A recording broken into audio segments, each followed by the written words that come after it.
ජනතාවගේ සහභාගීත්වයෙන් මේ අලුත් සහල් මංගල්‍ය පවත්වන්නේ. මේ ඉතිහාසයත් එක්ක සංසන්දනය කරලා බලනකොට අපිට අත්හරින්න බැරි වගකීමක් සහ යුතුයකමක් තිබෙනවා අපේ රටේ ආර්ථිකයේ ප්‍රධාන මාවතක් බවට කුසකර්මාන්තය පත් කරගන්න.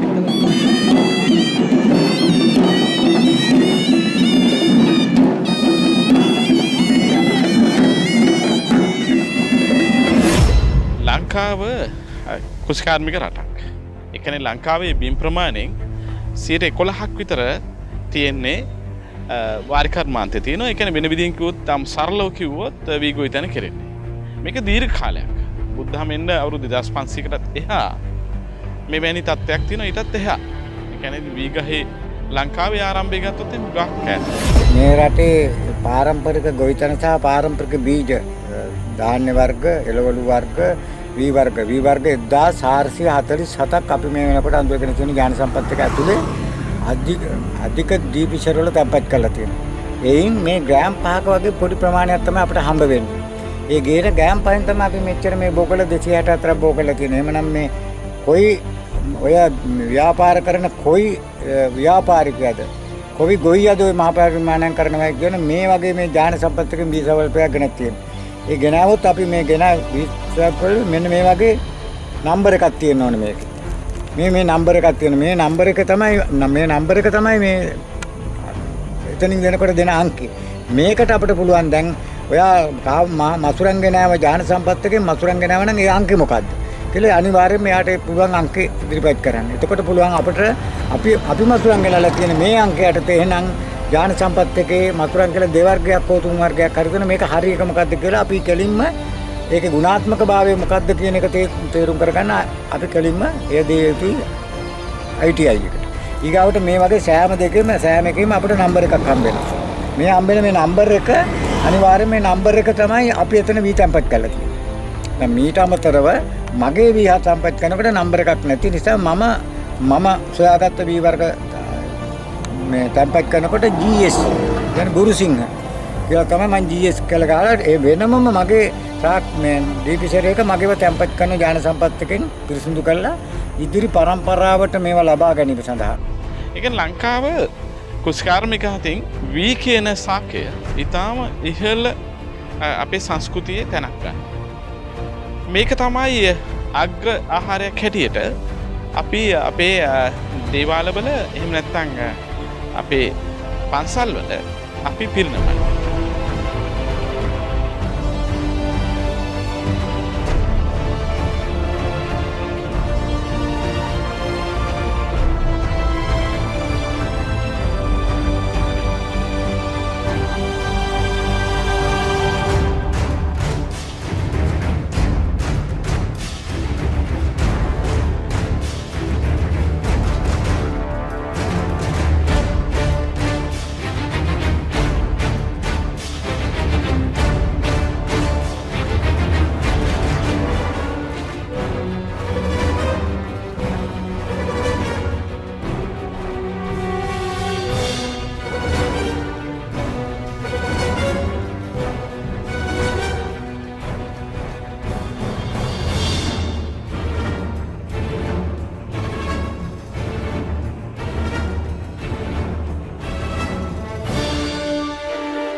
මේක ඉතාම වැදගත් අවස්ථාවක්. මොකද හේතුව අපේ වී පෝෂණය වුණේ කිසිම විදිහක සත්ත්ව ඝාතනයෙන් තොර බිම්වල.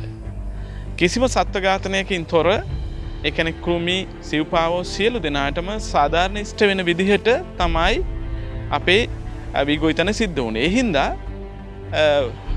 තනිකරම වගේ අපේ ආගමට ලැබි ඕනෑම ආගමික ස්ථානයක ගිහිල්ලා මේක පිරිනමන්න පුළුවන් මලක් කොට.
එතකොට මේක තමයි අපේ ඒ යාතු කර්මයක් හැටියට එහෙම නැත්නම් කිසියම් පිරිනැමීමක් හැටියට අවුරුද්දකට වතාවක් අපේ ඉහළම ස්ථානය වෙන බෞද්ධ ස්ථානය වෙන ශ්‍රී මහා බෝධියට පිරිනමන්නේ කිරියා.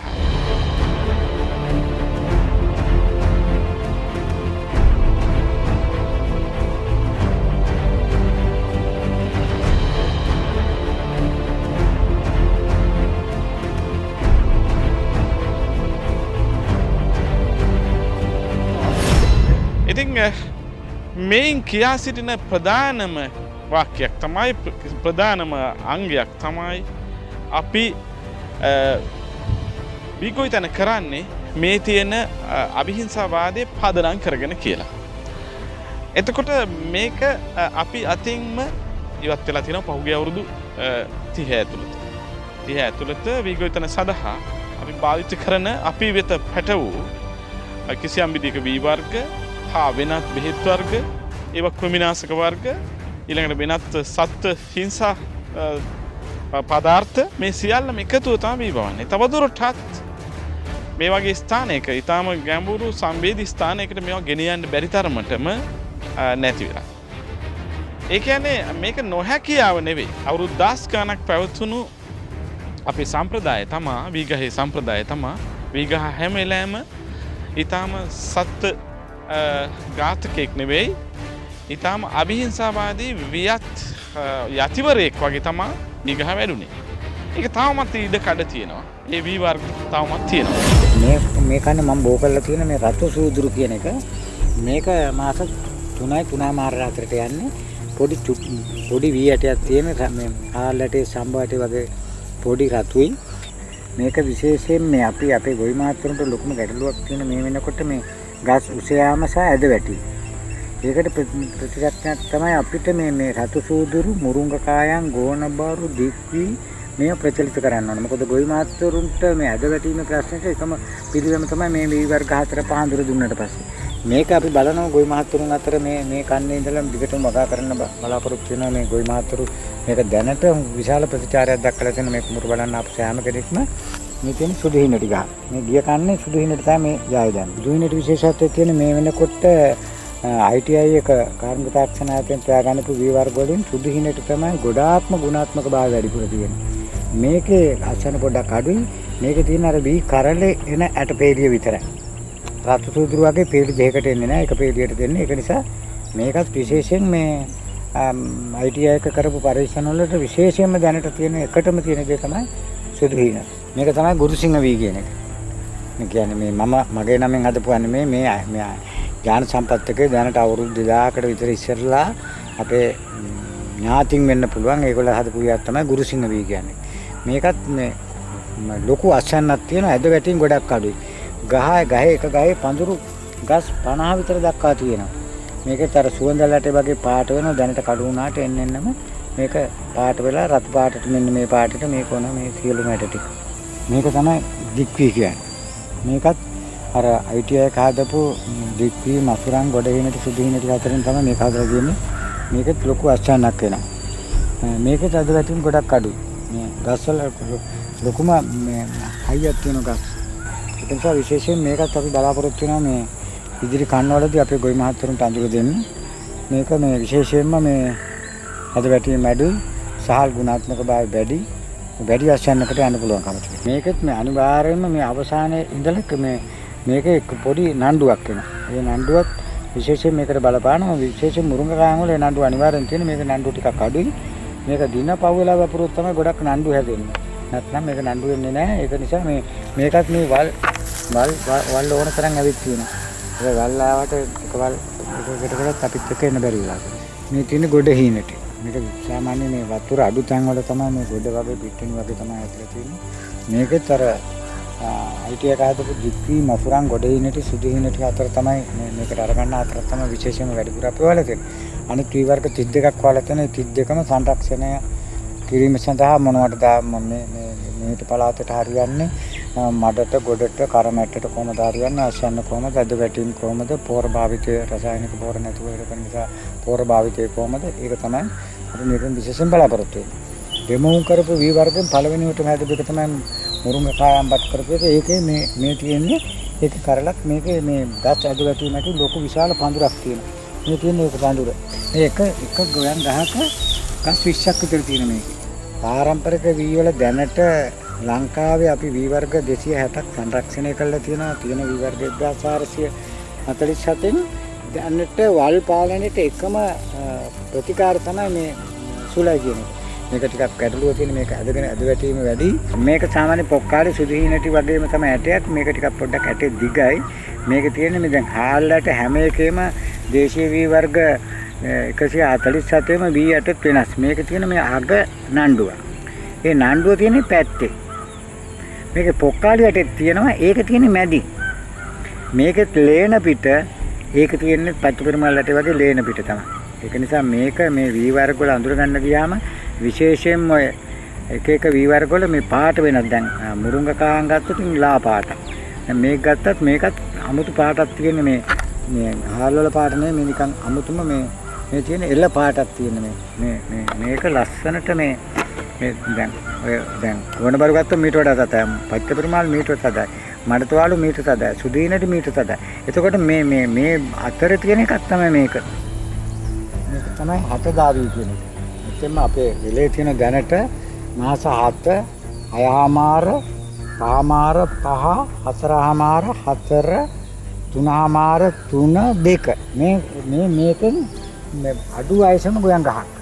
මේක දවස් 45න් තමයි මේ ඉදෙන්නේ. ඒකට දවස් 15 තමයි මේ අචාන නෙලන තියෙන්නේ. ඉතින් මේ එක වැත්තක් ඇහිලා තියෙන මේ මව් ගස් වල මේ පොඩ්ඩක් පරක් වෙලා හිටවාම එන්න තමයි අර එකට මේ දවස් 7ක් ඇතුළත හිටුවොත් මේ ගැටලු වෙන්නේ නැහැ. මේ එක දවස් විදිහට පුරුදු නමුත් අර මේක පොඩ්ඩක් පරක් වුණා දවස් 10ක් විතර ගියපු නිසා තමයි මේ අර ඒකේ කාලය ගහ වැඩෙන කාලය අඩු වෙලා තියෙනවා. අඩු වෙන නිසා දැන් ගහ වැඩෙන්න පටන් ගත්තේ ගහ මෝරන්නේ ඊට පස්සේ දැන් තවක් කරල් තත්ත්වයක් වෙලා තියෙන මේ වගේ. මේක මම හිතනවා මේ අර අපේ ගොවි මාත්තුන්ට ලොකුම ගැටලුවක් තියෙන මේ අච්චන්න මේ අඩුකම ඊගාවට මේ අද වැටීම දැන් ඒකට එකම ප්‍රතිකාරයක් තමයි රතු සුදුරු වගේ හතදාවිත් අඳුර දීලා තියෙනවා. මේක ඇත්තම DADR විශේෂයෙන්ම මුත්‍රාසංශ ගල් දිය කරන එක සාසිකුලයට අයිති එකම වී වර්ගය තමයි ලෝකෙ තියෙන හතදාවී. ඒතරට ගුණාත්මක භාවයක් තියෙන මේක වැහි පින්නෙන් පැහැෙන්නේ දැන් ගොඩ වැපුරුවට පස්සේ දවස් 7කට පුදුන්නේ වැහි පින්න තුනම ඇති වතුර වස්සන මේක පීදෙන්නේ. ඒ වගේම තමයි අපි මේක ඇතුළත මේ බෝඩර් එකට දාලා තියෙන රත් කඳෑල්. මේ විශේෂයෙන් අපි රත් කඳෑල් වලින් බලාපොරොත්තු වෙන මේ රත් කඳෑල් වලට මේ ගහේ තියෙන ආටට සත්තු මෙහෙට එන්නේ නැහැ. මේ බෝඩර් වැඩට දැම්මම මේ සත්තු එක සතෙක්වත් මේක ඇතුළට එන්නේ නැහැ. පිටට ඇවිල්ලා මෙයින් එහාට මේ සත්තු එන්නේ නැහැ. දැන් මේක සතෙක්වත් මේවට වාඩි වෙන්නේ නැහැ. දැන් අරවයි සත්තු ඉන්නේ එක සතෙක්වත් නැහැ. මේක තමයි මහාමාවී කියන එක. මේක මාස 6මාරක් යනවා. සෑම අවුරුද්දම සූර්යාලෝකෙත් එක තමයි මේක සංවේදී වෙන්නේ. අවුරුද්දකට එක සැරයක් කරන්න පුළුවන්. සෑම අගෝස්තු 31 වෙනිදා ඉස්සෙල්ලා අනිවාර්යෙන්ම වපුරන්න.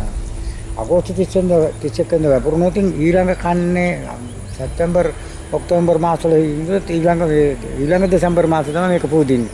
ඒ තරම් ප්‍රභා සංවේදී සූර්යාලෝකෙත් එක මේක තියෙන්නේ. ඒක නිසා මේ ගස් කොහොමත් අද වැටෙන්නේ. මේක අඩි 5ක් පහමාරක් විසයි මේ ගස් අද වැටීම අනිවාර්යෙන් වෙන කොච්චර වැටුණත් මේ කරලේ කිසිම අඩුපාඩුවක් නැහැ මේ නණ්ඩුවත් වෙන. ඒක නිසා මේකට තමයි මහාමාවී කියන්නේ.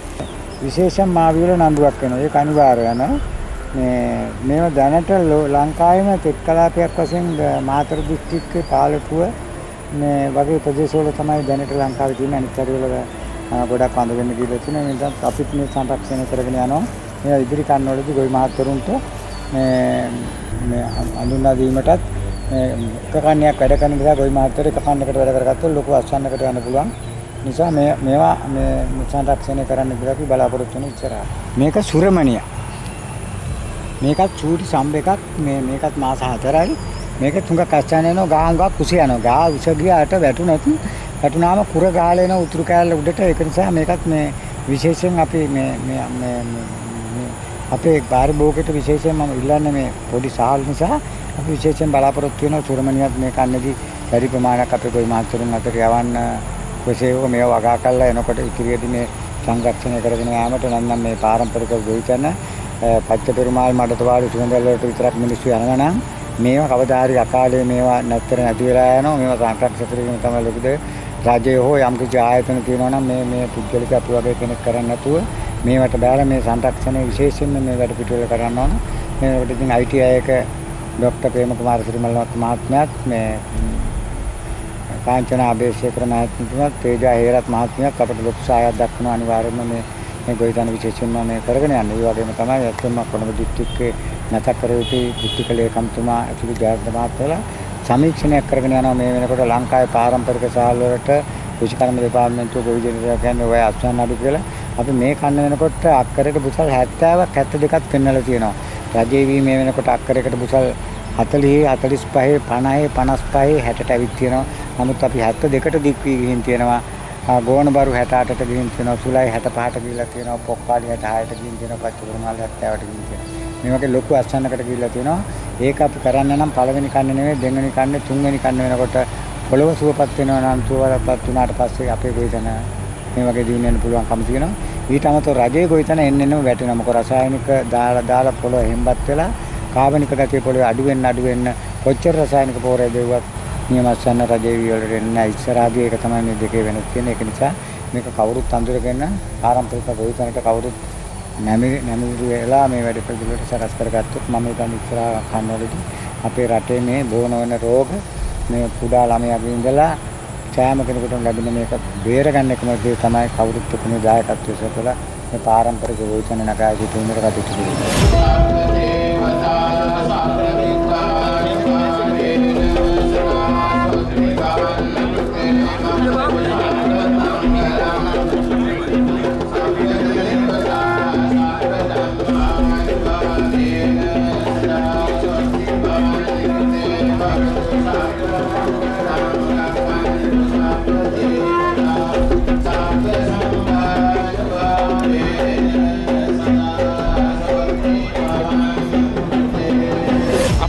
සංස්කෘතියට ගැලපෙන නිවැරදි ක්‍රමයට අවතීර්ණ වුණාම ඒක ගැඹුරු සංස්කෘතික මූලයන් හා යාවෙනවා.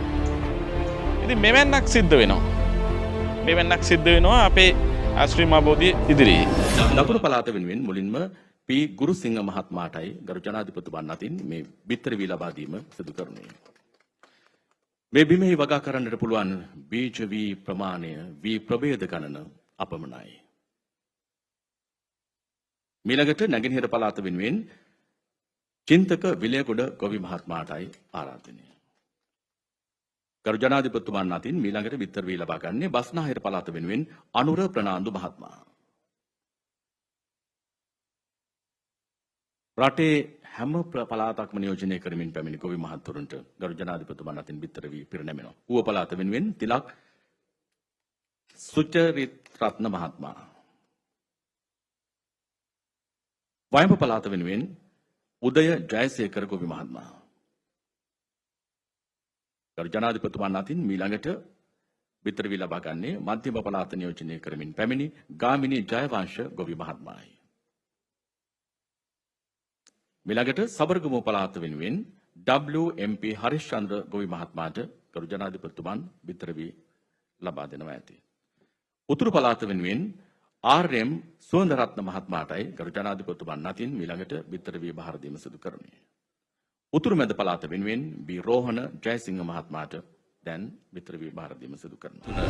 ඊටාම නිවැරදි විදිහට අපේ බීජ තෝරාගෙන නිවැරදි විදිහට කුෂ්කාර්මික දැනුම පරිහරණය කරමින් කිසියම් විදිහක මිනිස්සු සත්වයෝ වෙනත් ශාක වර්ග ඝාතනය නොකොට කුෂ්කර්මය ලියැලෙන ඊටාම ගැඹුරු සංවේදී කුෂ්කර්මයක් අන්න ඒ වල ඵල තමයි අපි පිරිනමන්න ඕන යතිවරුන්ට, අපි පිරිනමන්න ඕන අපේ බෝධියට, අපි පිරිනමන්න ඕන අපේ සංඝයාට.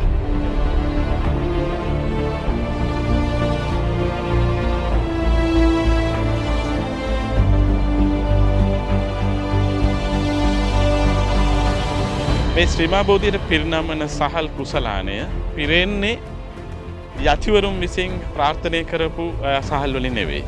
මොකද හේතුව ඒ සහල් සඳහා සහල් නිෂ්පාදනය සඳහා පාවිච්චි කරන ක්‍රමවේද සම්පූර්ණ වශයෙන්ම ඝාතනය කරන සත්ත්ව ඝාතනයක් සිද්ධ වෙන දෙයක්. හැබැයි මේක අතීතයේදී සිද්ධ වුණේ මේක පූර්ණේ වුණේ සම්පූර්ණයෙන්ම සත්ත්ව ඝාතනයෙන් තොර ඊටාම සංවේදී විදිහට.